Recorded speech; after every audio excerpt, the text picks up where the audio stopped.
Good morning, gardeners. How are you? Today we're going to talk about rhododendrons and azaleas. I should introduce myself. I am Tony Fulmer, Chalet's Chief Horticulture Officer, and it's really a pleasure for me to be able to get to give these classes and share the information and the experience that I've gleaned over these years of working with you, 33 years as a matter of fact. So today we're going to talk about rhododendrons and azaleas, which are perhaps underutilized. So hopefully everyone has received the notification and you've had an opportunity to print the email so you can follow along and listen rather than having to take notes. So what we're going to do is we're going to start by talking about the different characters of the classes. So we're going to talk about large leaf rhododendrons, small leaf rhododendrons, what I call semi-evergreen azaleas and deciduous azaleas. Then we're going to talk about how to plant them and care for them successfully. And then what I'd like to do at the end is share a gallery of the plants that we have in stock.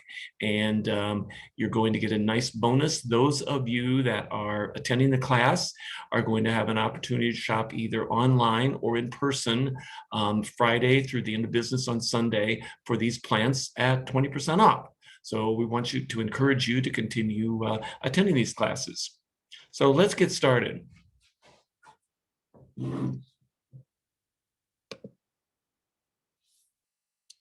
Fortunately, I have a very skilled assistant.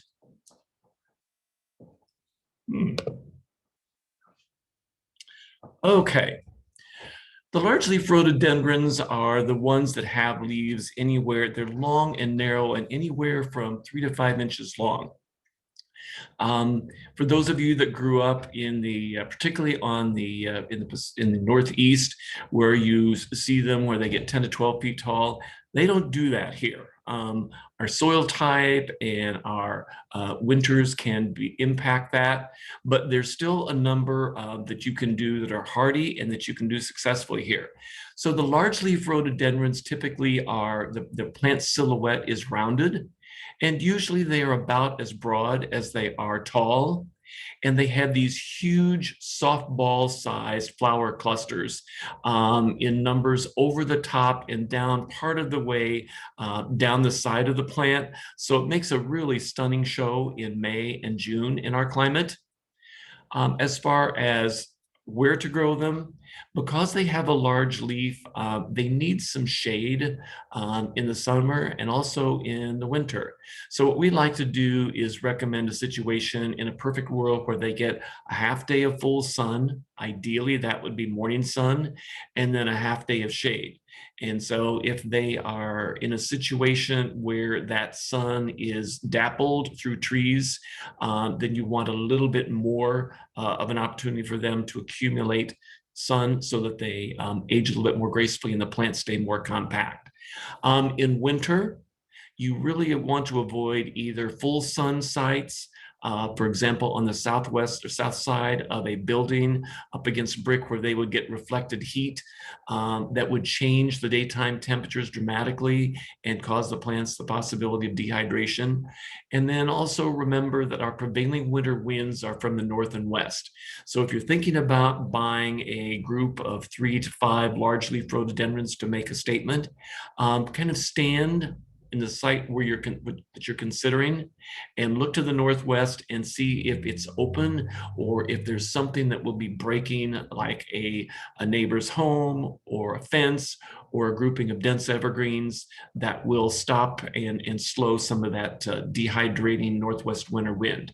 They are what I would call moderate growers. So typically you might expect them to grow anywhere from 2 to 4 inches a year after they finish blooming.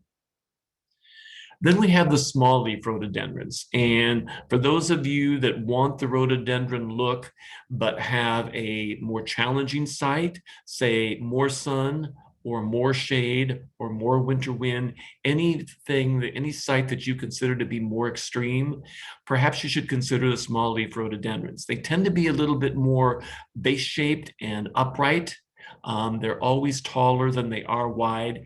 And if they're getting a good amount of sun, you can expect them to have large numbers of smaller clusters. And again, they will be like baseballs, but they will be like smaller baseballs, but they will be presented all over the top and down the sides of the plant. So the total flower show as a percentage of the plant surface is much greater with the small leaf rhododendron. And again, I think you can see here, these can go, if they have to, they can take full sun up to 3/4 shade. Now, I always like to stress that when we talk about tolerating or preferring sun or shade, it's just like all things in life. There's a big difference between tolerance and preference. So while they will tolerate that 3/4 shade, you will have you'll have fewer flowers, and the plant will tend to be a little thinner and a little bit more open. So that's the same for the small leaf rhododendrons and the large leaf rhododendrons that I just mentioned earlier. Because they have a smaller leaf surface, they are not as subject to winter wind and sun dehydration.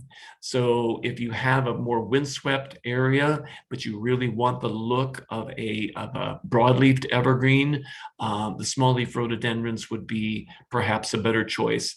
And they also have a moderate growth rate of anywhere from 2 to 4 inches a year. Then we have the semi-evergreen azaleas. And I'm always brutally honest with customers about evergreen azaleas. We are kind of at the northern limit of their hardiness. And so even though the varieties that we have are hardy, regardless of how protected the site is, they are not going to be 100% evergreen. So don't be surprised in the fall. And I'll mention the ones that get fall color. Some of them fall color and will drop anywhere from 30 to 70% of their leaves. So that's why I think it's probably better and more accurate to call them semi-evergreen than truly evergreen. And they tend to be flat-topped and boxy, and generally they're wider than they are tall. So they do make a good foreground plant. Most of them are 3 to 4 feet tall, and that's after a number of years and after the plants are more mature. So that's a good step up plant if you have taller, either deciduous things or evergreens in the background, and you want something colorful and flowering in the foreground. The semi-evergreen azaleas might be a really, really good choice. When they're happy in the site that you've chosen, which is a half day of direct sun, and that could be morning or afternoon, it doesn't really matter. But the flowers will be presented over the top and sides, and they're really make a nice show. They also have very, very, very good shade tolerance, and compared to the rhododendrons, they probably will tolerate a more shaded area and age more gracefully and still give you some flowering, although the flowering will be reduced if you're going into a situation where you have only 1 to 2 hours of direct sun or dappled sun. In a perfect world, you would avoid, again, that kind of harsh combination of full winter sun and that open northwest winter wind. And I guess the thing is, I should explain right now, because you have a leaf surface there all winter, when the ground is frozen, or it's frozen dry, and those plants are sitting out there, that sun heats up the leaf and the wind blows across it, and it literally pulls moisture from the plant, and that's where the dehydration factor comes from. So it's not necessarily a matter of the plants aren't hardy, it's a matter of that they can be dehydrated, and so some protection from that combination of winter sun and winter wind is advisable. And because these mature at 3 to 4 feet tall and 3 to 4 feet wide, they really attain that with a very, very slow growth rate of generally not more than 1 to 2 inches a year. So, let's turn that frown upside down and say that that is a great situation, because that means virtually no maintenance once you get them in and established, because they grow slowly. So pruning is really kind of a non-issue. And then we have the deciduous azaleas. These deciduous azaleas fully drop their leaves. And I don't know why, but this is a class that tends to get overlooked. I think these are really great because they are base-shaped and upright, and deer don't like them. So this would be something that would be nice either in groups of 3 or 5 as you are going into either a woodland situation, or if you have a situation where you're going from lawn to a wooded area, or unfortunately, if it's a buckthorn area, that would be kind of a nice transition statement. And the height on these often get up to 5 feet tall, so it would move nicely into a taller planting behind. These also have baseball-shaped, domed, rounded flower clusters on the ends of the branches, but these bloom ahead of the large-leaf rhododendrons, which are blooming in later May and June. These will bloom slightly ahead of that. The other very cool thing about the deciduous azaleas, many of them have a very, very light fragrance, which is really pleasing when you walk past them in the garden. It's another way to get another benefit from these beautiful plants when they're out in your garden.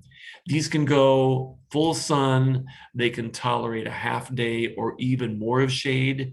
And winter, because they don't have any leaves, sun or shade, winter wind is acceptable. So if you're looking for this type of flower, but you have a really open, windswept, perhaps even harsh site that really is kind of a wind tunnel, these deciduous azaleas would be a really good choice for you. And they tend to be a little bit more rapid growing. It's not uncommon for these to grow anywhere from, these can produce a spurt of 3 to 6 inches of growth after they finish blooming. The one thing I would say is for those of you that have black walnuts, the rhododendrons and azaleas should not be planted under them. For those of you that are not aware, black walnut trees emit or secrete a hormone called juglone from their root system. And that is their way of protecting themselves from competition. And so a number of plants do not grow well under the shade or over the roots of a black walnut. And the rhododendrons and azaleas are in that family. So typically, I think I've already mentioned, we're looking for a site that has a half day of sun and a half day of shade during the growing season. And I've already mentioned that the larger the leaf, so that really refers to the large leaf rhododendrons, the more shade that would be required both growing season and then also in the winter when the ground is frozen. In particular, and there will be one exception coming up that I will tell you about with the azaleas, but all of these plants like it well drained. They never want a wet, boggy soil. You certainly would never consider putting them in an area where there is standing surface water for even 4 to 6 hours at a time. If that would happen multiple times a year, that would be a site that the drainage would have to be corrected, or you should look for other plants that are what I would call floodplain tolerant. And you would also prefer hot box situations because these are partial shade tolerant plants. You don't want to put them in a situation that would repeat the conditions of a parking island in a shopping center where you have a limited root system and you've got heat bounce on a south or west facing brick wall where you're really getting elevated soil temperatures and the ambient air temperatures around the plant are really, really, really great. So I guess what I'm saying is east or north exposures or northeast or northwest exposures where they get some shade is often a good idea. So generally on the large leaf rhododendrons in particular, we would prefer that you don't put those in a south or west facing exposure. Soil preparation. All 4 of these classes, both of the classes of rhododendrons and both of the classes of azaleas, are acid-loving plants. And I'm sure as gardeners, you know that our soils around here, without going to the need for a soil test, you can pretty much count on our soil pH being 7.345, sometimes even, I've seen it even higher than that. So we really do want to prepare these for success. And the best way to do that is to acidify the soil. So what we're looking for, we're trying to replicate in nature a very coarse, highly organic, well-drained soil. And so the exception, this is an exception, and this is just about the only time that you will ever hear me say that we need for these plants, typically in our heavy clay soils, that you're creating almost a planting hole or a planting pit, and you're filling this with an artificial mix. So what you're going to do is, whether it's one plant or whether it's a group of them, a group of 3 or 5, what you're going to do is you're going to create a large bowl-like depression that is, you're going to backfill with an artificial mix. And so what we like is the shredded pine bark mulch. So 2 parts shredded pine bark mulch, and buy bags of topsoil, 40-pound bags of topsoil, and either mix them on a tarp, or I like to do it in a wheelbarrow. And so you pour in 1 part topsoil, 2 parts shredded pine, and then our recommended, Chalet's recommended acidifying agent is sulfur, soil sulfur. And the thing about the soil sulfur is that it is slow to act, but once it kicks in and is activated, it's much longer lasting. I'm sure many of you have read, if you've tried to plant these types of plants and or blueberries, which are also acid loving, aluminum sulfate. And I love my colleague Jennifer's analogy that if you compare sulfur to aluminum sulfate, the aluminum sulfate is like the Snickers candy bar. It's a quick rush, and it acidifies quickly, but it doesn't last very long. The soil sulfur is like the complex carbohydrate, like the pasta meal. And so if you were to do a soil test after you've applied soil sulfur, it will be a long time before you see that soil pH drop. But once it drops, you will see that that is retained and sustained for a much longer period of time. So as a general rule, without a soil test, for an average, say a 3 or 5 gallon azalea or rhododendron, we just make the general recommendation that you are making in this mix of shredded pine bark and topsoil, 1 heaping cup of sulfur in that. And the nice thing about the sulfur is it's little yellow granules, so you can really see where it is. So you can mix that up as if you were cooking something and make sure that the distribution of the sulfur particles throughout that pine bark topsoil mix is consistent and uniform. You may be surprised, we typically do not recommend using peat moss. Peat moss, if it ever dries out, it's hard to wet up again. And so that can be an issue for the roots. So what we recommend is digging out this bowl-like depression so that when you put the plant in, it may be as much as 1/3 to even 40%, half of the plant as well, can be above grade, so that we know that you have really good drainage. So you have pre-dug the hole, you have this depression, so that when you slip the plant out of the container, at least 1/3 of it will be sitting above ground. So you want the bottom of that hole to be firmly compacted, so that over time, as that bark breaks down, and you're watering, and you don't want that plant settling. So you want a nice firm bottom for that hole, so that when you put that plant on there, it's sitting on firmly compacted soil. So remove the plant from the container and check it. If it's heavy and the soil it's growing in is dark, then you probably don't need to pre-soak it. If you slip it out of the container and it looks pretty dry, then what you may want to do is just put it in a 5-gallon bucket or in a large container with water and let it absorb water, so that you're putting it in the planting hole already dampened. If you can see that the roots are tangled, it's just like anything. What can happen is if something has been container grown, once those roots start that spiral around the edge, they will continue to grow, and the plants can develop a condition in later years called girdling roots because they continue that spiral and they don't break out and start growing. And so that can be very problematic for the plant. It can cause the plant to be very slow to thrive. It will fail to thrive, or it may even just die outright.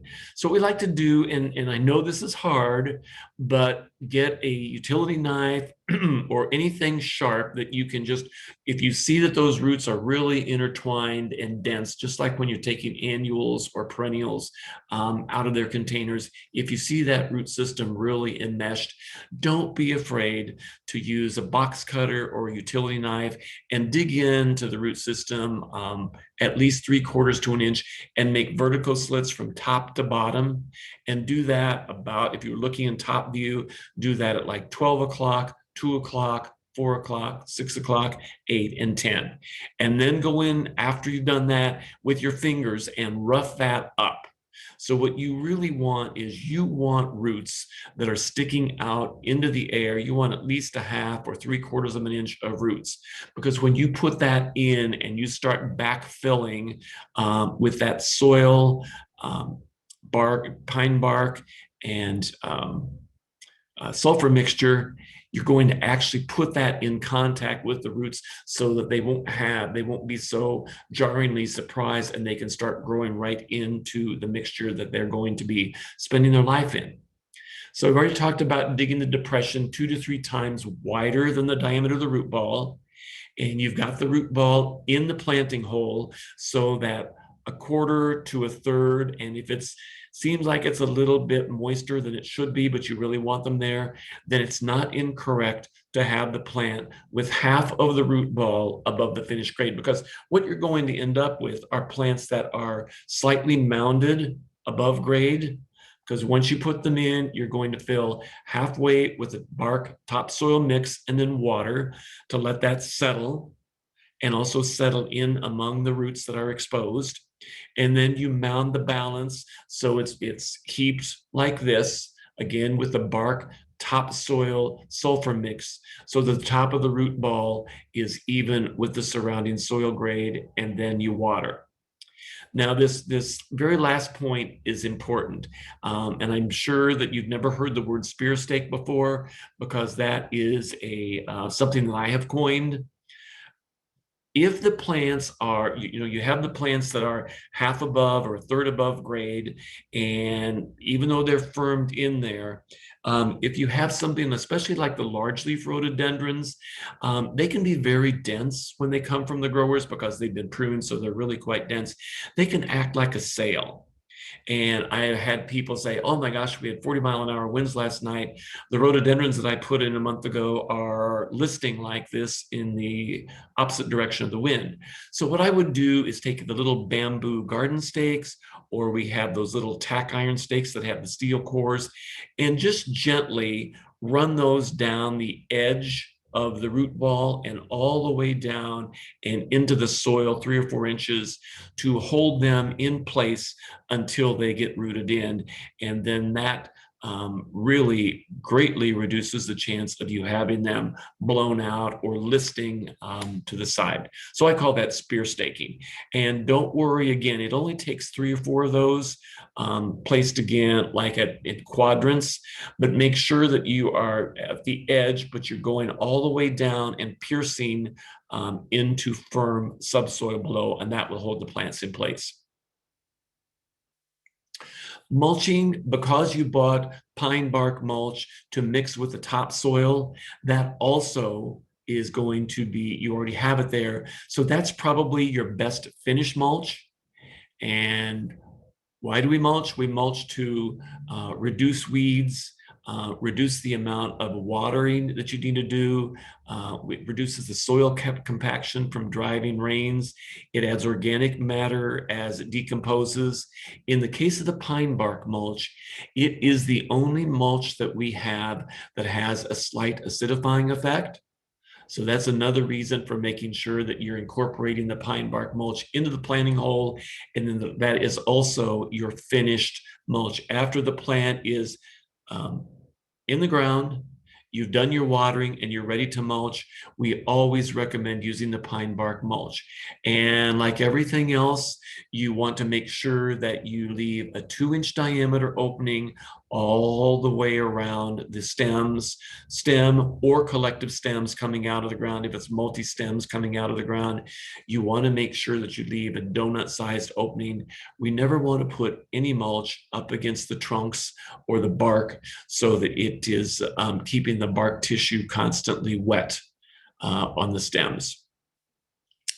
In a perfect world, you would extend that so you've got, I just want to go over the skin because I know it's confusing. So you have pine bark, topsoil, sulfur mix down in the planting hole. And now that you've got that mounded and you've watered, now you put a 1 to 2 inch layer of the shredded pine over the root system, all the way out to the drip line. And the drip line is that imaginary line down from the outer extension of the branches down to the ground. Because eventually the root system of those rhododendrons and azaleas will be at least that wide.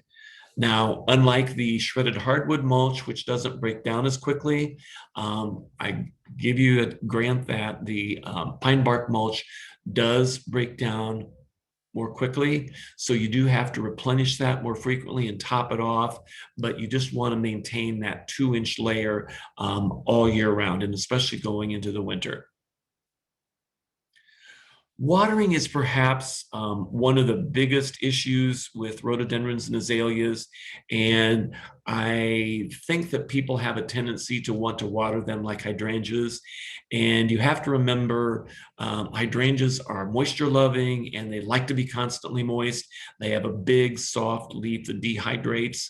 The rhododendrons and azaleas, even the large leaf rhododendrons, the leaf is hard. It doesn't dehydrate readily. And so if you're not sure about whether to water or not water, then you need to go ahead and let them go another day or two.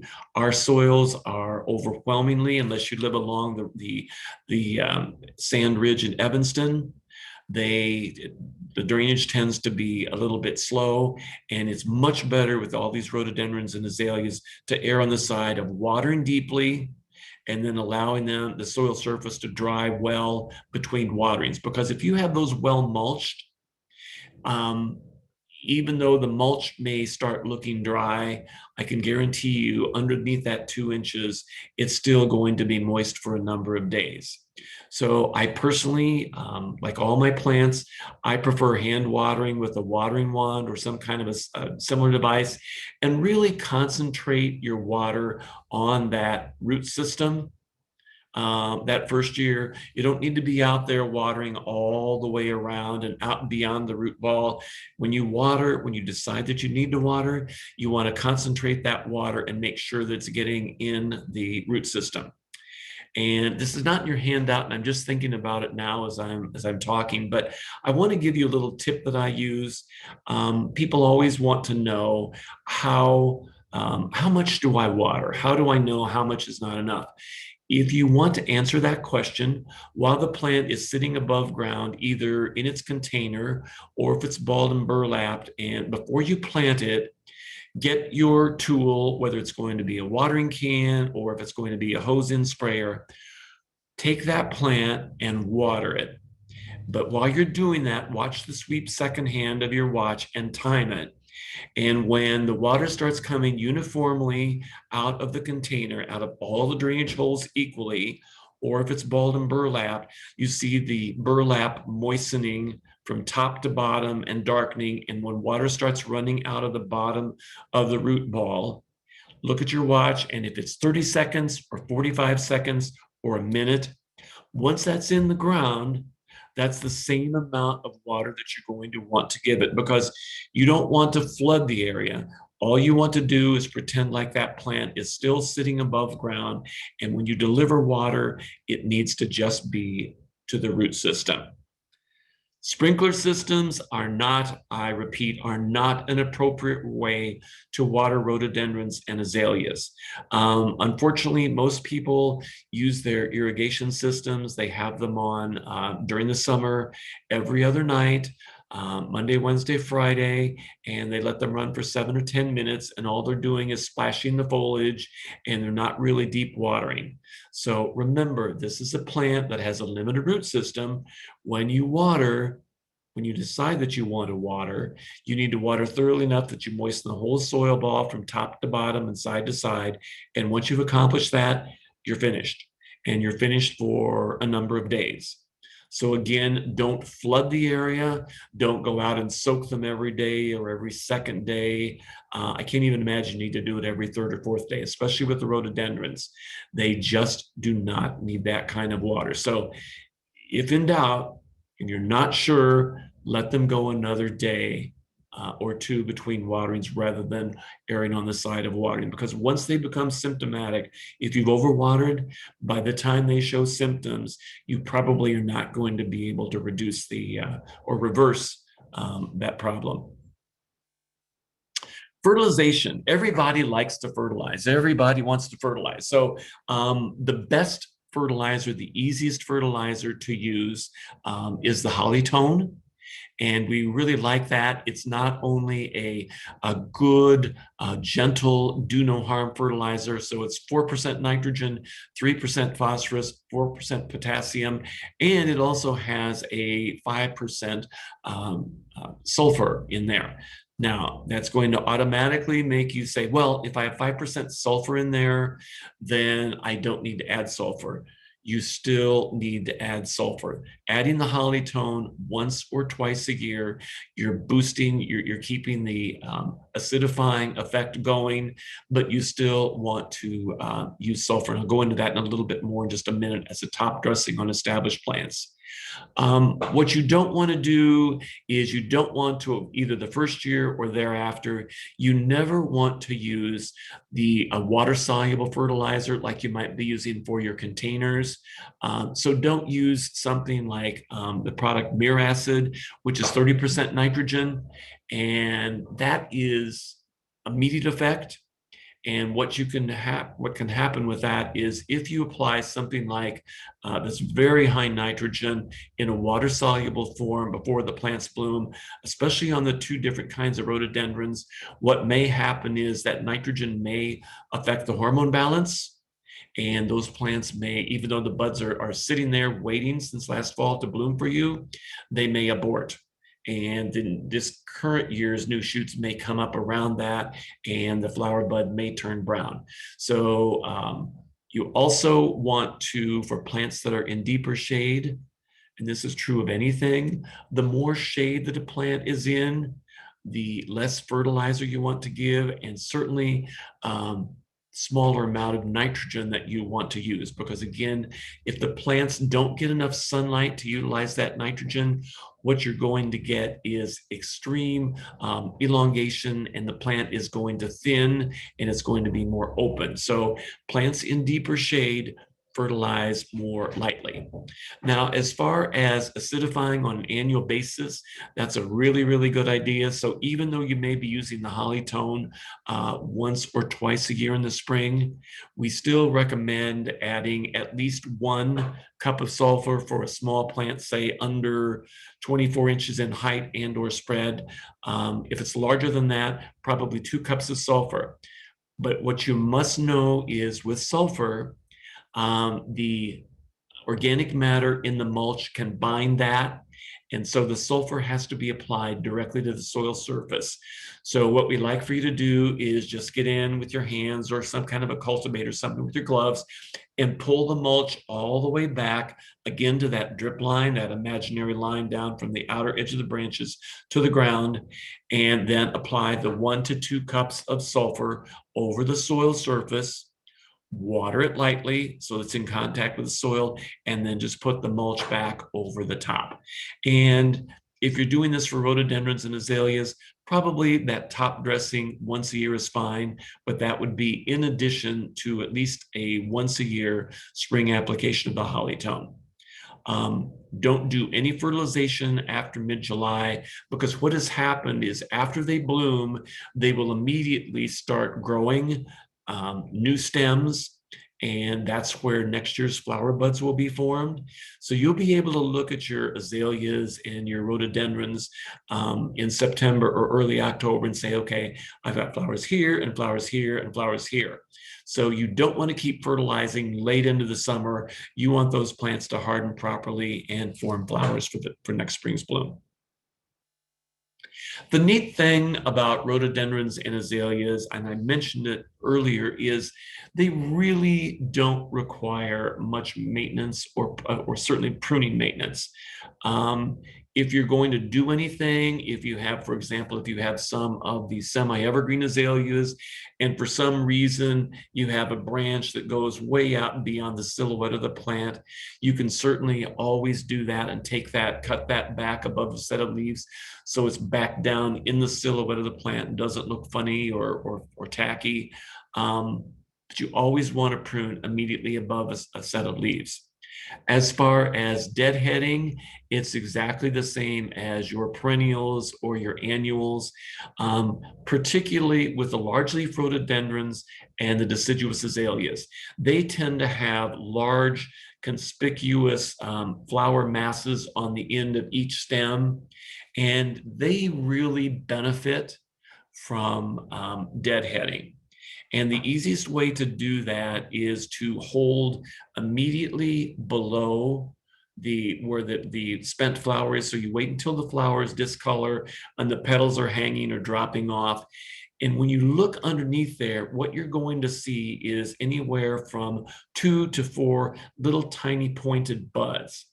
And those, as soon as the flowers are deadheaded, that changes the hormone balance of the plant, and all of a sudden those little spears will break out and start growing and become new 2 to 3 to 5 inch stems, and that's where the new flower buds for the following year will develop on the end of those stems.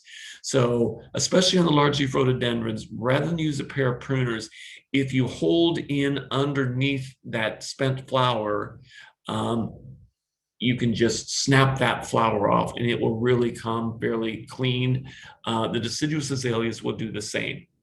The small leaf rhododendrons and the evergreen azaleas, because the flowers are so much more prolific and they're dispersed all over the top and the sides of the plant, it can be pretty time consuming and tedious.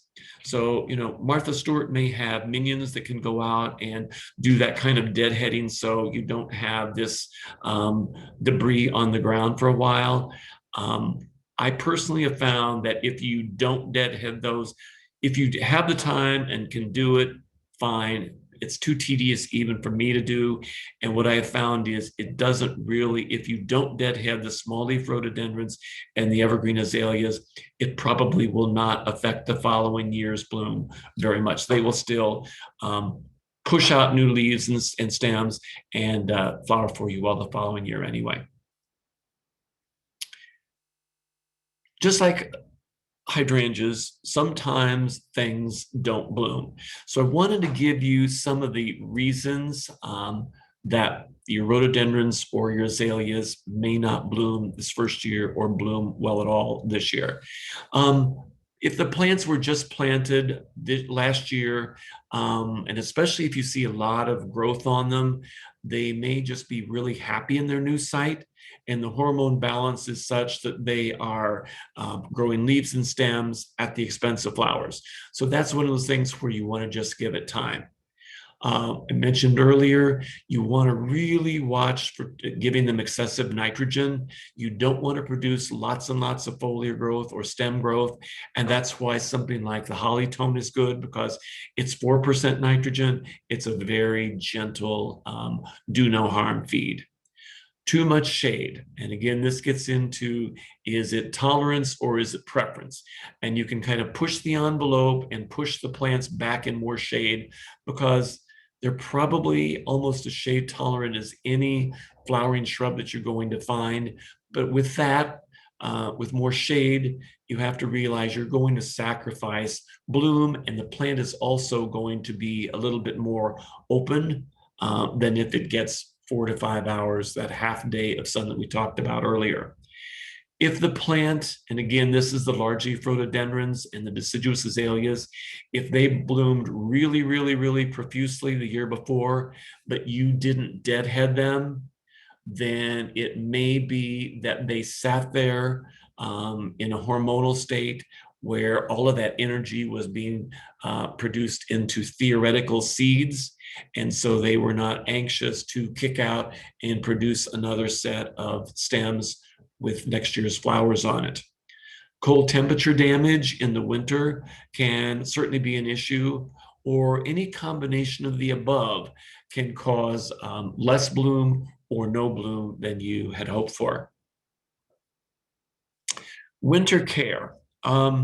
If you want to be really, really diligent, and if you have a large collection of rhododendrons and azaleas, growers often apply a 1/4 cup of superphosphate. Superphosphate, not only that second number in a fertilizer analysis, not only promotes flowering and fruiting, but it also promotes heavy root systems. So if you put a 1/4 cup of superphosphate in after September 1st, that may help the plant change its hormone balance and harden off more quickly and be more winter hardy. If the fall is dry, whether the plants are new, but especially if the plants are new, if they're a little bit more established, it may not be as critical.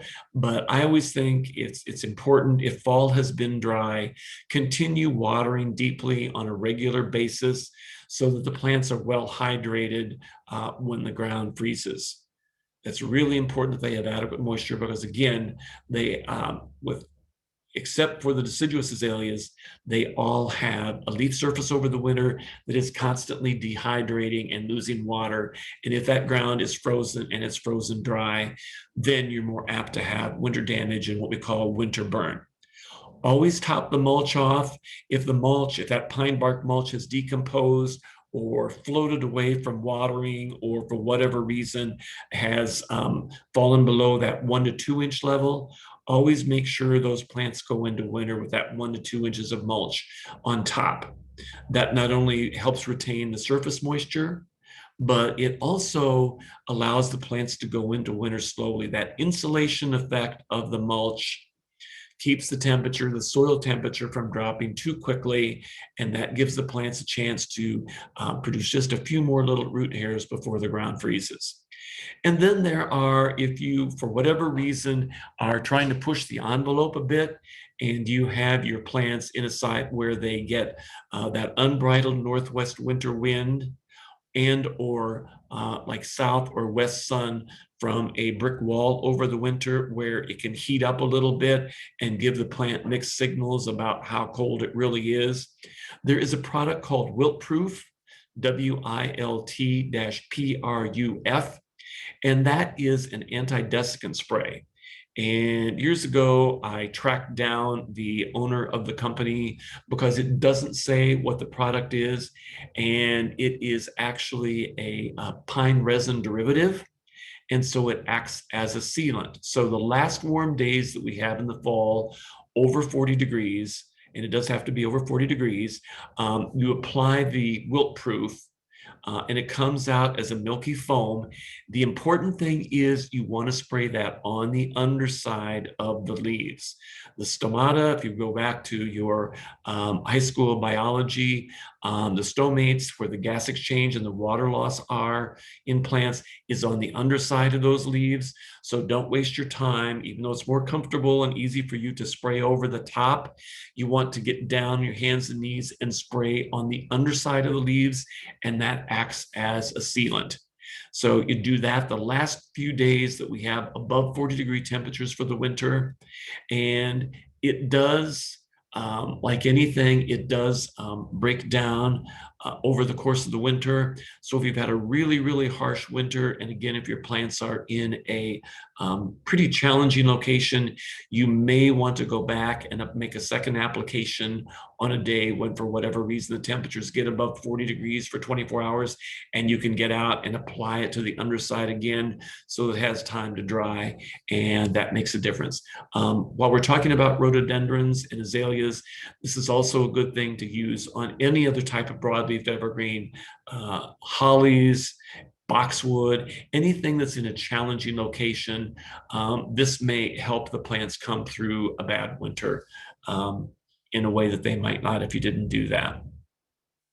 So let's go through what I call the gallery of plants that we still have available for you to add to your garden this year. So the large leaf rhododendrons, small leaf rhododendrons, the semi-evergreen azaleas, and the deciduous azaleas. So hopefully you all have printed your handout because all the information is there about height and spread. So I shouldn't have to add too much to that, but I want you to be able to get a sense of what the colors are. So first, let's look at the large leaf rhododendron options. On the large leaf rhododendrons, we have tried to select varieties. We are at the northern limit of their hardiness here in zone 5, and there are a few of them that are hardy into zone 4. So if you notice on the handout, I have given you the minimum low temperature. What I want to stress, and I will stress that again later so that you understand, when for Capistrano, this beautiful frilled soft yellow variety, when I say minus 15 degrees Fahrenheit, that is flower bud hardiness. The flower bud is always the least hardy part of the plant. And that's the first thing that the plant will sacrifice in temperatures below minus 15. Now, that doesn't mean that if you have a Capistrano rhododendron in your yard, in your garden, and it gets to 15 below, that all the flower buds are going to be killed and you won't have any flowers the next year. It all depends upon the siting. It all depends upon the microclimate. It depends upon whether you mulched it, whether the plant was well hydrated, et cetera, et cetera, et cetera. And just remember, snow is an incredible insulator. And if, like, when we get to these semi-evergreen azaleas where they're low and boxy, most of them were totally covered in snow this year. So even though the temperatures got really, really brutal, they were insulated by snow. So what you may see is that they're blooming down low on the plant where they had the insulation. But this Capistrano, let's get back to color. This is a really great color, and it's very unusual, and it tends to create about as much excitement as the yellow magnolias because it's uncommon and really special. This is Haga, and Haga is one from a series of breeding at the University of Finland, and their work was to get really, really, really flower bud hardy plants. And when you look at this, flower bud hardiness on Haga is to minus 29. That is exceptional. So you have this big, beautiful, deep pink softball-like flower. And it is one of the later varieties to bloom. And so these large leaf types typically start blooming in our climate the latter half of May, and the late varieties may go into June. So it's a little bit like peonies. There are early, mid-season, and late varieties. So, and they're anywhere from 7 to 10 days difference from early to mid, and another 7 to 10 days between mid to late. So if you wanted to have a sequence of bloom with your rhododendrons, you could do that. And I have tried to put in there whether they're mid-season, late, or early. But this Haga, if you've had issues with hardiness before, but you really love the idea of a large leaf rhododendron, Haga would be a really great choice. Janet Blair is really pretty for those people that like pink. And if you notice up on the top, and the top petal, you have that little, that blotch, which really creates interest, but it's a very, very soft pink. It's flower bud hardy to minus 15. Nova Zembla is an old standard and is probably the hardiest true red. And while this picture is maybe a little bit overexposed, it's a really dark, like a blood red bud, and then it opens up to a deep, deep, deep red. And again, you have that blotching in there. So it's really, really nice. It has very nice foliage, glossy leaves, and it's a mid-season variety. Scintillation, I love anything pink. And so I really like scintillation. Look at those flower bud clusters, how tight those are. And the edges are a little bit wavy. It's an early to mid-season, and it's flower bud hardy to -15 below. And then we have Spring Dawn, which is a little bit similar to Haga. I think it's a little bit, when it's open, it's a little bit lighter pink. And so we tend to try and have lots of pink options because pink is a favorite of lots and lots and lots of our customers. Now, small leaf rhododendrons. For those of you that are, you like the look and the texture in your garden, the contrasting texture of what we call a broadleaf evergreen, like a rhododendron, a holly, a boxwood, an azalea, as opposed to a needle evergreen like an arborvitae, a spruce, a fir, a pine. This gives you a nice, it's not only the great flowering, but it also gives you an interesting texture contrast to other things. Whether you put it up against a needle evergreen, or if you put it in front of, in the foreground, or among deciduous shrubs that have gone to nothingness in the winter, the small leaf rhododendrons can give you a really, really nice presence. This is Olga Meset, and Olga, it's kind of a peach pink flower. And these are all variations, probably all of you have heard of or know or have seen Pjm, which is the next slide. But these are all Pjm types. So they're a smaller leaf, and the leaf is typically not longer than about 1.25 inches, perhaps 1.5 inches. So it's a different texture, and the plants tend to be much denser, especially if they're grown where they get that half day of sun. They will stay nice and dense, and you'll have a nice complement of foliage over the top and sides of the plant, and often almost down to the ground. You also get better flower coverage with the small leaf rhododendrons. It can be all over the tops and well down the sides. So the reason to plant Olga is that it gives you a different color than Pjm.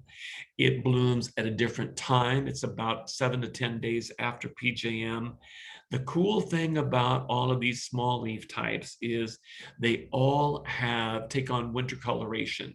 And so while it might not be black purple or maroon purple, they don't stay green. So when you see that happening with the onset of cold temperatures in the fall, it's not a matter of the plants are dying. It's a matter of they are giving you another season of interest with this dark, dark winter coloration of foliage. This is Pjm, and Pjm is the standard. That is actually the acronym for the hybridizer from Weston Nursery who developed it, Pjm Meset. And he was the first to hybridize. He was looking for hardiness in rhododendrons, and he developed these small leaf types through a series of complex crosses and really kind of revolutionized our landscapes. Pjm is flower bud hardy to -25. So that's really saying something. This is Pjm Elite, and the primary difference between Pjm Elite and Pjm is the big differentiator is that it is a little bit more of a true pink. It's not that lilac-y purple color that Pjm clearly is. So the other thing about it is it's slightly taller, and it's a little bit faster growing than the Pjm. Landmark. Landmark is a newer variety, and it is called the red Pjm. And this picture is actually very accurate. It's a very deep kind of a cranberry or rose red bud, and then it opens up to this wonderful deep, deep rose pink that borders on being red. So it's really nice. And again, it's hardy to -25. While it's early, it still blooms after Pjm. So if you put them in the same area, they would not be clashing because there's no overlap on the bloom time. So that's PJM Landmark. This was new to us last year. It's been around for a while, but our plant buyer, Kevin, was able to source some. And when I saw this, I had to have it last year, and I really, really, really like it. It is a true pale pink. Evidently, this originated as a mutation on a branch of PJM. And fortunately, someone saw it and propagated it, and now we have Plainview apple blossom. So it is a small leaf PJM type, but you have this really, really nice clear pink flower that has no lilac, no lavender, no purple in it. Really beautiful. I really, really like that. And in my garden, it has already bloomed, and my next door neighbor has PJM, and they were both blooming together this week.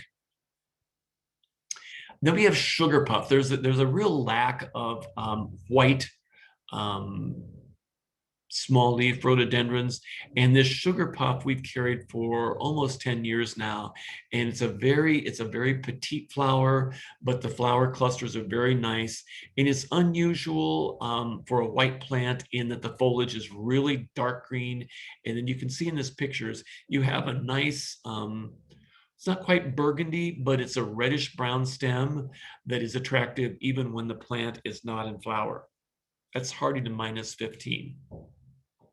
The semi-evergreen azaleas. This is Bixby. I love, love, love Bixby. We've carried this now for probably 10 years or so, and it's this cute little mushroom, even without pruning. It will get 2 feet tall and eventually 3 feet wide, but it's very slow growing, and you have, and this is really accurate, you have this great coverage of these nice rose red flowers all over the top of the plant. And mine is out where it gets lots of sun, and so it's covered with buds, and it actually looks like a florist azalea when it's in bloom. It is completely covered over the top and down the sides, and is really very attractive. And the nice thing about it is it has almost black foliage, which is unusual. The semi-evergreen azaleas aren't noted for necessarily interesting winter color, but Bixby gets like a deep maroon purple or almost black. So if you have it in a spot where you walk past in the winter and it's not buried under snow, you have the landscape value of these really pretty dark leaves. Elsie Lee is kind of a semi-double, and for those that like lilac, this would be a very, very good choice. This one is hardy to zone 5, so -10 to -20. Probably, I would say, on the side of -10 to 15. Herbert, I'm sorry, these next couple of pictures get a little bit dark. The next 3 are really older varieties that are ironclad hardy that have withstood the test of time. And so this is Herbert, 3 feet tall, 4 feet wide, and a dark purple. Often it can have semi-double, and you can have extra frilling in the center there with that dark throat blotch. It is hardy to -10 below. Karen's is a little bit bigger if you're looking for something a little larger, 4 by 4, 4 feet in height, 4 to 5 feet wide after many years. This is unusually flower bud hardy. It's flower bud hardy to -25, and it also tolerates our alkaline soils. So if you're that person that really wants an azalea, but you may not, after planting and incorporating the soil sulfur, you may not be the person that adds soil sulfur to the surface. Excuse me, topically every year, Karen's would be a good choice because it does tolerate an alkaline soil. And this is really semi-evergreen, and I've noted that in the fall, you may get some fall color, and you may lose 50 to 70% of the leaves with just the newest leaves sitting in under the following year's flower bud clusters. This is Precautions, and this is another one that's really, really, really hardy. This is also called Dwarf Korean Azalea, and this gets 3 to 4 feet tall, and over time it can be 4 to 5 feet wide. So again, it's that kind of flat top, very boxy, almost like a rectangle on its side in the landscape. So it's a good foreground plant, and this picture is very accurate. It's a pale lilac orchid. And again, you have that spotting on some of the petals, which makes a nice contrast. Very, very, very shade tolerant, extremely shade tolerant. And then we go to the deciduous azaleas. And the semi-evergreen azaleas that we've been talking about are really like a rectangle on their side. They tend to be boxy and often wider than they are tall. Whereas the evergreen is these deciduous azaleas, pardon me, the deciduous azaleas tend to be more base-shaped and upright.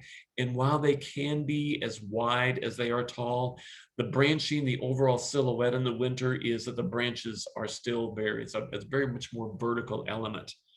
And many of these are fragrant. And the other thing that these get overlooked for is they give you another season of interest in that if they are sited in a spot where they get 4 to 5 hours of good fall sunlight before the leaves drop, many of them have the potential to show really, really good multiple fall color in shades of gold or yellow or orange or red or maroon. Gibraltar has been around for ages, and when the weekend that this is in bloom in the sales yard, they all sell. You have this really intense orange. This picture is very accurate, and you have a very nice fragrance with that. Unusually large flowers with Gibraltar. Mount St. Helens, for those of you that want something that's more of a tricolor, Mount St. Helens has coral and pink and yellow with that yellow throat, as you can see up at the top there. It's more lightly scented, but very flower bud hardy, again to -25. Then we come to the Northern Lights series.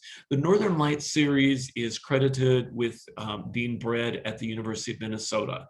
And what they were trying for was really, really, really hardy flowers, and they succeeded. They worked a long time to get it, but the flower buds on any of the Northern Lights are hardy to -35 below. So you can plant these with assurance that no matter how cold it gets, you're going to have flowers the following spring. So very base-shaped, fragrant, and they are also, like most of the deciduous azaleas, while they prefer acid soil, they're very tolerant of an alkaline soil. And while they would be best if you acidify the soil on a yearly basis, if that doesn't happen, you really won't notice a tremendous decrease or decline in the performance of the light series. And so they are, let me see if I don't have. So there, anytime you see lights, so there, in fact, I was just back looking in the nursery this morning, and we got some lemon lights in that have not even been put out in the sales yard quite yet, but I know we'll be here for the weekend. So there's lemon lights, there are northern highlights, which is the one that you're seeing here, which is that creamy white into creamy yellow with that yellow upper surface. There's a tricolor lights. So there's a whole series. There's a rosy lights. There's a white lights, which may or may not be available, even though they are on order. Pennsylvania. This is also known as Weston's Pennsylvania, and Weston Nursery on the East Coast has done a lot of breeding. And these are surprisingly, these are not spring blooming. These are summer blooming. And they bloom in July and August, and they have good fragrance, and they have the potential for good fall color. And again, when we say potential for good fall color, to get that fall color, those plants need to have at least 4 to 5 hours of direct sun in the fall to achieve that fall coloration. This plant in particular has a really nice compact habit, and it is powdery mildew resistant. Powdery mildew is a fungal disease that you sometimes see on lilacs, you sometimes see them on peonies, you sometimes see them on garden phlox. Occasionally, azaleas can get them, but if they're out in a site where they have good air circulation, it's really not much of a problem. But Pennsylvania is resistant to powdery mildew. Swamp azalea. The swamp azaleas are another one. They don't bloom quite as late as Pennsylvania, but they're blooming in late spring into summer. And so these next three varieties, these last three varieties, are all ones that are much more tolerant of a heavier, wetter soil. Now, I'm not saying standing surface water for 2 or 3 or 4 days at a time, but soils, really moisture retentive soils that after everything else in your garden is dry in the summer, these are still wet, and you want an azalea, this swamp azalea would be a really, really, really good choice. And this also has potential for fall color. And this would be a good one to naturalize. Like all the deciduous azaleas, it would be a good one to naturalize at the edge of a woodland or in among other native plants. This is a swamp azalea. So this is just a pink selection. Someone discovered a pink flowering one and propagated it, and here we have pink mist. It gets a little bit bigger. It can be 5 feet tall with a 5-foot spread. This is also powdery mildew resistant, flower bud hardy to -20, and this blooms in, again, late spring into summer, so June into July. And then the last one, wanted to give you a white option. This is Weston's Innocence. This also gets 5 by 5. Sweetly scented fragrance, small flowers in cluster in early summer. This one has the potential for great burgundy red fall color. And it is a hybrid, and swamp azalea is one of the parents. So with that, I will start taking questions, but the one thing I do want to do in a fit of shameless self-promotion, since we have Jennifer's garden coach class on Thursdays. Next week, we don't have a class, but 2 weeks from today, on May 7th, we're going to do a class that we've never done before. And I was thinking last year, as I was looking at my garden, maybe it would be fun to help people understand the succession of blooms in our area of the more common things and whether they're overlap, and it might help you plan what things to put together in your garden. So what I did was photograph. I went out every day in my garden in the morning and photographed. And so what we have is kind of this cavalcade of about 100 plants, and that includes bulbs and perennials and trees and shrubs. So we'll be presenting that at noon 2 weeks from today. So now we'll go to questions. You will also be sent a link as soon as we sign off here. You'll be sent a link that will give you the option, the opportunity to buy the plants either online or the code to give the cashiers if you come in this weekend to buy the plants. So we have, oh my goodness, we have lots and lots and lots of questions. So we'll start with Mara. Mara asked, will it help to add pine mulch and sulfur around azaleas that aren't doing so great? Mara, that's a really interesting question. When someone says, if I do this, or if I fertilize this or whatever, because this plant isn't doing well, you can't really say that. Certainly it won't hurt, but without knowing what the issue is with your plant, why it's not thriving, I can't say that it's going to be the magic bullet. So certainly you can apply the sulfur to the ground and water it in so it's in good contact with the soil. And then add the pine bark mulch. And what you're going to have to do is wait and see. Without knowing why the plant isn't doing great, I can't say that necessarily that's going to cure it. Can azaleas be mixed in with blueberry bushes? Joan, absolutely they can be. They're both acid loving. Although the blueberries require an even more acid soil, they're much stricter and much more demanding than the azaleas. So that just gets down to a matter of aesthetics, but it's kind of nice for you for maintenance in that they both like the same types of soil. You could certainly do azaleas with blueberries. Wendy asks, when you water, won't the top of the plant eventually show? I think what Wendy is referencing is because they're slightly mounded, if you water, won't that mulch that's resting on top eventually wash down the sides so that you're seeing the root system? I think she's referring to the top of the root system.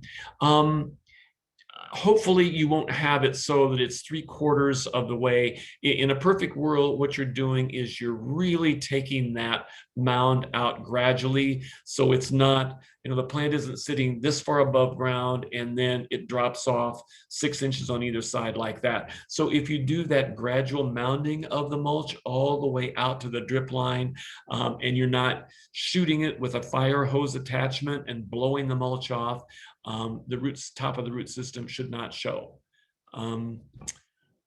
Jean has a question.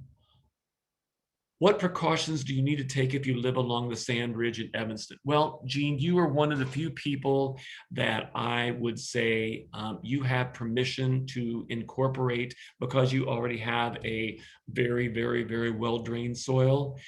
You have my blessing to go ahead and incorporate peat moss in there as a binder and as a moisture retentive agent. Because peat moss retains 10 times its weight in water. So for those of you that really have a very obvious high sand component, you can go ahead and use peat moss in there. Let's see.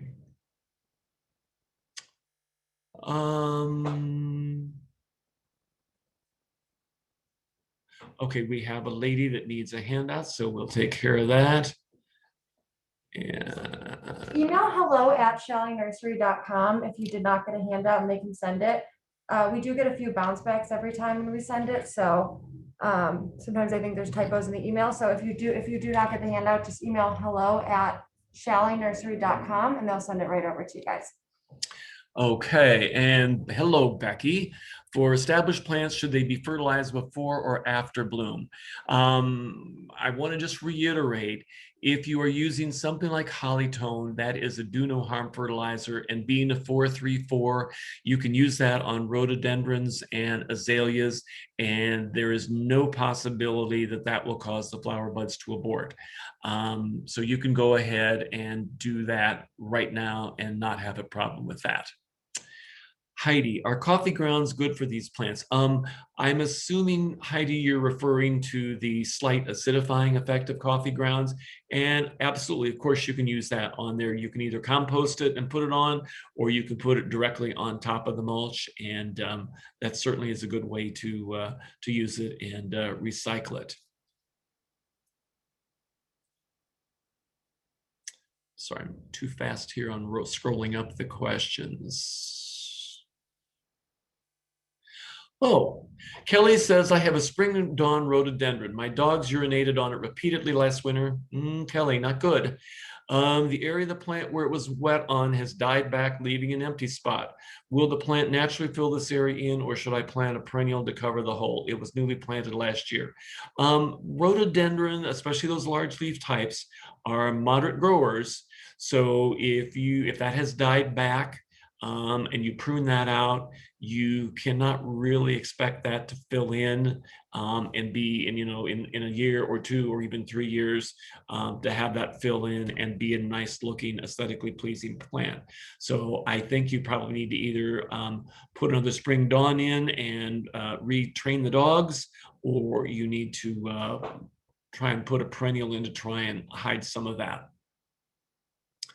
Pam and Chuck say, is a drip system better for watering?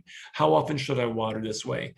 For rhododendrons and azaleas, I'm always concerned about drip systems that, the end goes in one area, and even if you put a line on either side, water doesn't tend to move laterally. It moves by the force of gravitation. It tends to move down.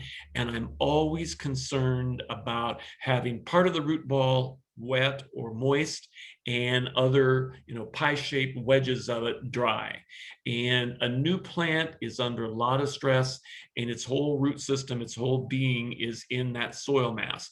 So when you water, you have to make sure that you water thoroughly enough that water drains through from top to bottom, and it waters from side to side and top to bottom. So that's up to you, but I would much prefer the hand watering. I think you have a better opportunity to move your watering wand all the way around and make sure that you're distributing water uniformly. Virginia writes, I have old 6-foot tall rhodies. They've always been fabulous. Last year and this year, they are dying, turning brown and leaves curling up. New plants I plant in other areas are doing the same thing. Please help. Okay, let me read that one over again because that's pretty important. Last year and this year, they are dying, turning brown and leaves curling up. That is a fungal organism called Phytophthora. It is a root rot disease, and typically what it indicates is a poorly drained soil.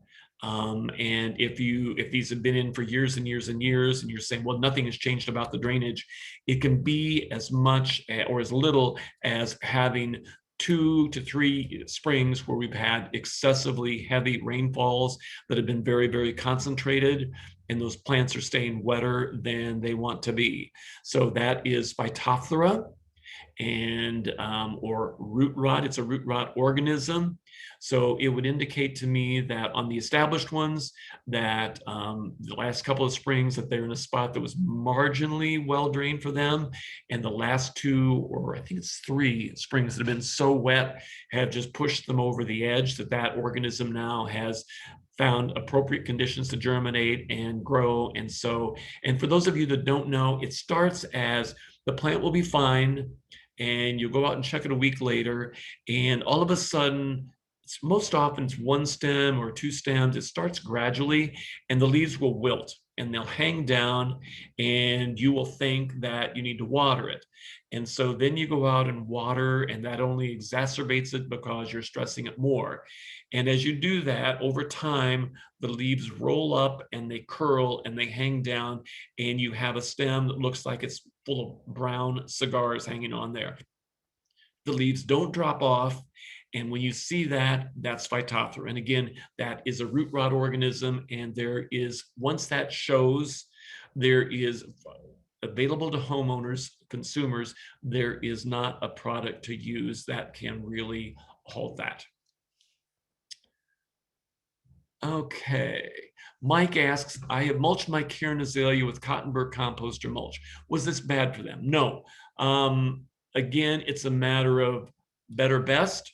So the important thing, all these rhododendrons and azaleas have very shallow surface roots. So the important thing is to mulch.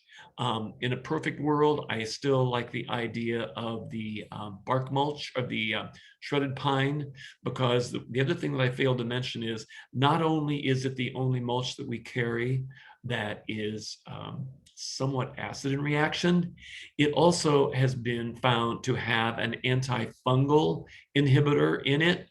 And so that can be helpful in perhaps reducing the possibility of having Phytophthora that we just talked about with Virginia's rhododendrons. Wynella says, some branches on my 20-year-old azaleas have started dying. What could cause this? Would really need to kind of have the symptoms on that. It could be that you have Phytophthora on the plants.